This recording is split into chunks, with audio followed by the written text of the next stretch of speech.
Pamusoro ivakuru vedare ndadzoka zvekare pachannel yenyu Kulien TV ndichikuzivisai zvinhu zviri kuitika munyika yekwedu munyika yeZimbabwe. Nhasi panapa ndiri kusangana nenyaya chekutanga tiri kungoti finally vanhu 89 vaya vanga vakasara vazokwanisa kupiwa bail. Vairova demonstration vazokwanisa kupiwa bail neHigh Court. Vanhu vanga vakasungwa musi wa31 March kubva pamazuva avageza ayaya. So tiri kungoti kune vanhu vakawanda vaibvunza mubvunzo kuti haufa vanhu vaya zvichazofamba sei, chii chichazoitika. Aiwa, tiri kuti vanhu vakademonstrata vakasungwa mushure mekunge vademonstrata musi wa31 vabudiswa vese. Right. Ngoma ndiyo I know kuti muri kuda kunyazonzwisisa kuti sei ndisati ndaita. Ngatingoita kana totodedzera kuti pasine ZANU-PF ndotondoona. Yes aya. Tanga nekulike this video right now kuitira kuti ZANU-PF iboyikane. Atidzore tsvimbo nekuti gudo rabata kumeso. Regedza tibva tangomhanya pane nyaya yacho iri kuenderana yetitle muri kuda kunyazonzwisisa kuti what is going on. Mazuva mashoma adarikayo mudhara Geza akabuda achitaura kuti zvoni kune dhiri rakarongwa meeting yakaitwa yekuti zvoni varida kwidza fuel. Kana vakwidza fuel vozopa zvigananda matenders ndo maunganidzira varida kuita mari kuti vape zvigananda matenda ekuti zvinotsvaga zvinhu zvekuhealth because muzoti nyaya yekuhealth sector kwedu kuri kunetsa zvinhu hazvinyanyisurina kumira mushe. So panapa tiri kuzongosangana nenyaya yacho pari kuzonzi Professor Ncube has come under fire after announcing a sharp increase in the strategic reverse fuel levy days after political activist Blessed Geza, also known as Bombshell, accused government elites of planning to raise fuel levies to fund corrupt hospital tenders. This is the situation right now. And tiri ipapo azvinobva zvatotorongwa futi ndikutonzwa pari kunzi Honorable Professor Ncube signed the papers paving way to revamping of Parinyatwa Central Hospital. Ndo nyaya yacho yatopo vari kunzi vakugadzira ngirikini vada kuti vaona kuti vogadzira Parinyatwa kuti inyasoita chaizvo zvekuti zveworld class. And ndingangoti this is good news to Zimbabweans because ZANU-PF inobelieve pressure. ZANU-PF government ikanyazopuwa pressure zvinosvika ikoko vobva vatanga kuita zvinhu. So tingoti kumaZimbabweans at least vate vakugadzira mapapers asainwa, ticharamba tichingota mafollow up, ticharamba tichingova pressure like zvatinongoita mazuva ese. But ndiri panyaya iyo it's also important kuti tingozivisa maZimbabweans kuti mazimba mukaona pese panoitwa tenda kana kuti chinhu chinoitwa namunangagwa musanyanyise kumhanyira kufara nekuti mukamhanyira kufara ndo madhiri avanorowa vachizo overcharge zvinhu ndo mamwe maroyerwa anotoitwa mari kuZimbabwe. Muchiri kurangarira nyaya yembudziya mukatonzwa kuti mbudzi ndo mari dzinoitwa mbudzi, you will be shocked. So unozati chinhu chese chinongonzi ningiriki nekugovernment pataurwa mari yekuwanda umwe munhu achitopfuma nemazitenda iwayo.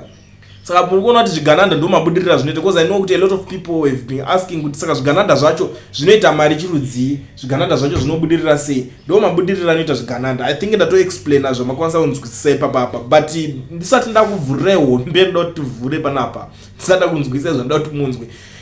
Kana uri muSouth Africa uchida kuregisterwa company yako usina work or study permit, even if you are outside South Africa uchida kuregister company muSouth Africa, pane vanonzi ve-education research mukoma oil vanovhura makampani, vanoregister company vokuvhurira FNB business account uri kwauri ikoko chako chete kungovabata panhamba dzavo dzandatoisa pascreen wotoitirwa wakukwanisa kutoita matransactions akasiyana siyana, wakukwanisa kusenderwa mari uchisenda mari outside nyika yacho uchitoita madhiri akasiyana siyana, wakukwanisa kutorenda nekurendesa dzimba zviri kuita vamwe zviya kana kuti kutotenga imba mari yako inenge ichingopinda zviri smart zvisina noise. So contact him on the numbers that are showing on the screen. So zvamanje regedza tisiye mukana munyatsonzwisisa zvinhu zvandachitaura panapa kuti pane hombe dzinenge dzichivhurwa nevanhu kunzou.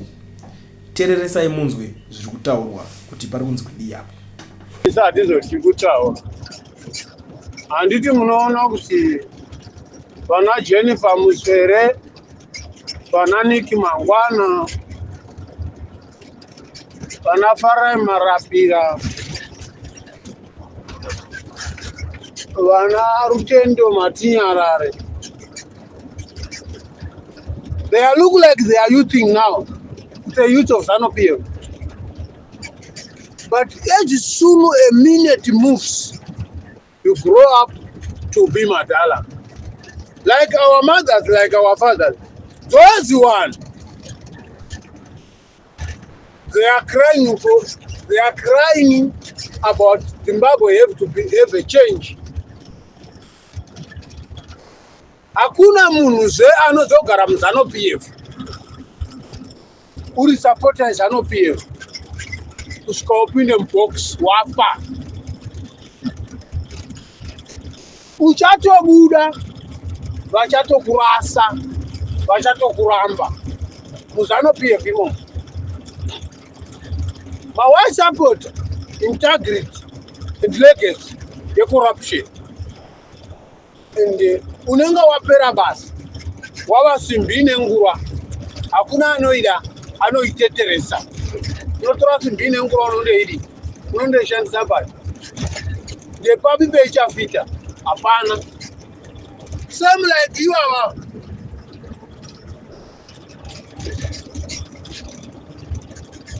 Vavakubhamba tata vavakutaura nhasi kuti vachikurudzira vanhu kuti vaurawe namadhikiteta eZimbabwe. Zvavanoona zvavanoziva zvavakakura vanazvo zvavakakura vachiona zvavakakura vanazvo zvavari kuona zviri kuitika nhasi.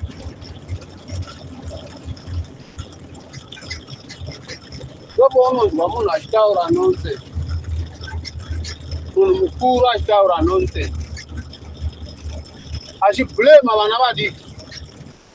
Asi anotadza kublema generation yake yakasapota ubenzi. Kuti generation yedu tatisingazivi kuti chinhu chataisapota ichi chachakadhakwa. Ende chinhu chamapenzi. She never said that. We keep and they are keep and she's keeping and blame the youngster to defending your stupid story. Baba Geza vanhu varambiri vava.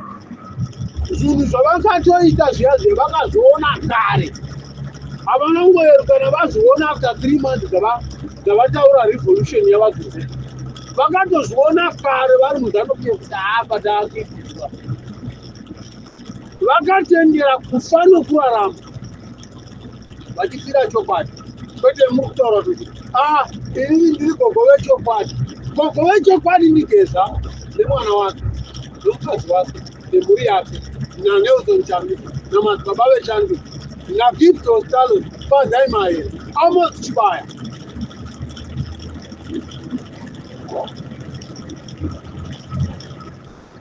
Not my revolution. When you come up, Morgan Tsvangirai. Now my Tsvangirai Laku, my Richard.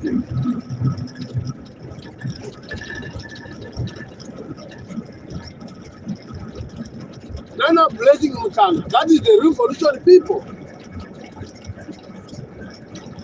What a nonsense. The Murula story of Panapa YouTube.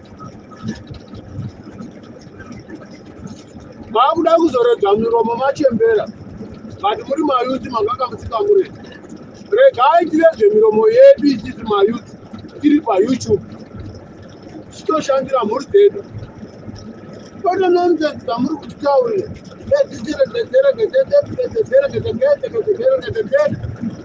imi itai musheni kuti vana vapararire vatize muZimbabwe. Give me my youth, my old youth days are not here. Was supporting shit. But you don't want to take that blame. We cannot speak about corruption where we are now. We have to speak for the integrity and legacy for our grands. They are coming. For the generation of the generation of the generation. We don't have a legacy and integrity for the generation. Through international, Zimbabwe is not on the international. That's why you play a role on ground, on circle, one circle, one house, one room around the house. The dictator leadership. What is the benefit with that president of that Uganda, Zimbabwe? What is the benefit with that Museveni's running? What is the benefit from DRC? What is the benefit with that fucking shit way where he coming from now? Those people, they are, those countries, you say they are colonizing with the white people, with the Western countries. They are having development. They are not colonizing only one person in Zimbabwe, but they are colonizing and developing the country. Check what this Hong Kong trucks they are having in Zimbabwe. They are telling you Zimbabwe. Where are they coming from? From China and Japan. Fucking shit. Nonsense. Why you don't have your own paper to print you to have your own money? You keep and lie and lie and lie to the Zimbabwean children. Yeah, we can do this with our own. Yeah, the IMF, then you allow us to print our money. The Zig, you put it ended, died ended. It's nonsense, bullshit.